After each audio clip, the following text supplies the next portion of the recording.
Hello dear people, welcome back to my channel, Book Summaries and Reviews.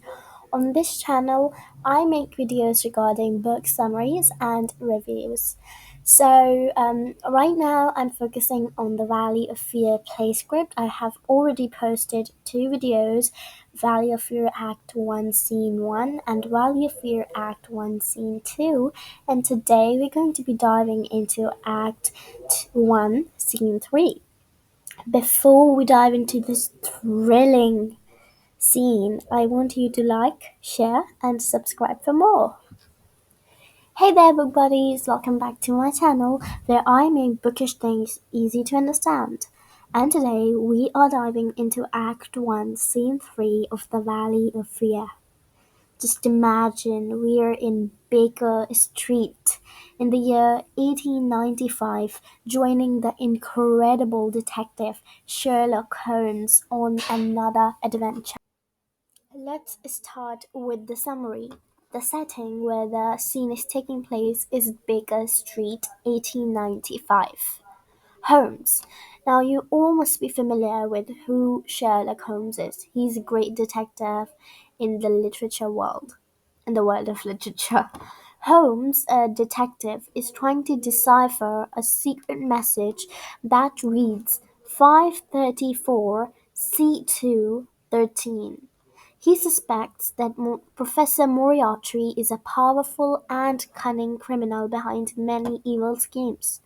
Doctor Watson calls Moriarty the Napoleon of Crime because he's incredibly clever and always avoids leaving evidence. So, Holmes is on a mission to crack a secret code, which is like 534C213. Turns out, the brain behind this mystery is a sneaky guy named Professor Moriarty, who Dr. Watson calls the Napoleon of Crime because he's super smart and always escapes getting caught. Moriarty controls a network of people including fighters, thieves, blackmailers, and criminals. They're trying to decode a message from Fred Pollock, one of Moriarty's men.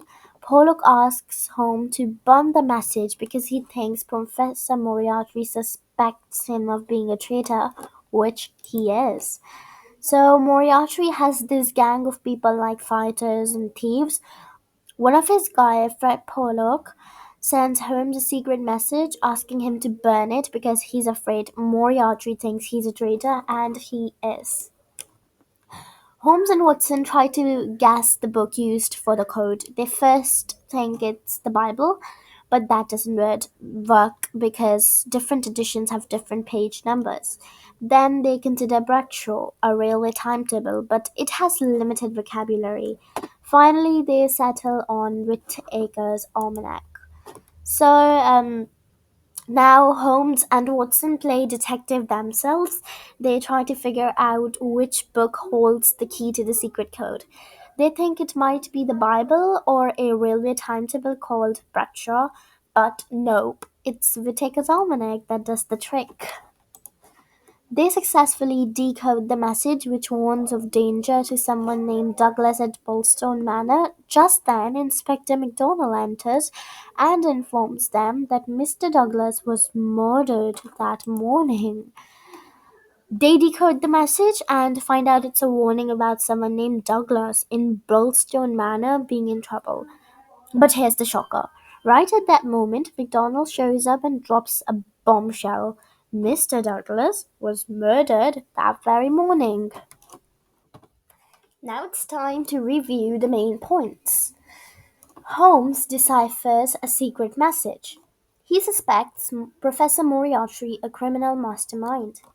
Moriarty controls a network of criminals. They try, who are they? Holmes and Watson try to decode a message from a traitor named Pollock. Um, Fred Pollock is a traitor within Moriarty's organization. They guess the book used for the code. They decode a message about danger at Birlstone Manor. MacDonald enters and reveals Mr. Douglas was murdered. And what was the book used to decode? It was the Whitaker's Almanac. Now, here are some difficult words that I used in the summary, and I've also written the meaning so it gets easier. Ciphered. It's not ciphered, it's ciphered, and it means coded. Schema means planner. Almanac means fact book. Decipher, not decipher, it's decipher, means deep. Now let's do some questions regarding this scene. The first question says, who is Professor Moriarty and why is he considered a powerful figure in the criminal world? So who's this Professor Moriarty? Well, he's not your average villain. Moriarty is Sherlock Holmes' arch-enemy, often hailed as the Napoleon of Crime. His power lies in his unmatched intelligence and control over a vast criminal network. Imagine him as the puppet master pulling the strings in the shadowy corners of the criminal underworld. What is the significance of decoding the secret message and how do Holmes and Watson go about it? Um, Now let's talk about decoding that secret message. Why is this such a big deal? While Holmes and Watson are like literally literary code breakers, and this message is the golden ticket. To decipher it, they embark on a deductive journey, considering various books as potential keys. It's like solving a cryptic puzzle, and they finally strike gold with Whitaker's Almanac. What is the message they decipher, and how does it relate to the murder of Mr. Douglas at Birlstone Manor? The message they unveil is a chilling warning about danger at Birlstone Manor, specifically to someone named Douglas. And here's the kicker. Shortly after decoding it, they get hit with a bombshell. Mr. Douglas, the very person mentioned, had been murdered that very morning. And that, my friends, wraps up Act 1, Scene 3 of The Valley of Fear. Holmes is in deep detective mood and things just got a whole lot more mysterious. If you liked today's summary video, hit the like button, subscribe for more book adventures, and share your thoughts in the comments.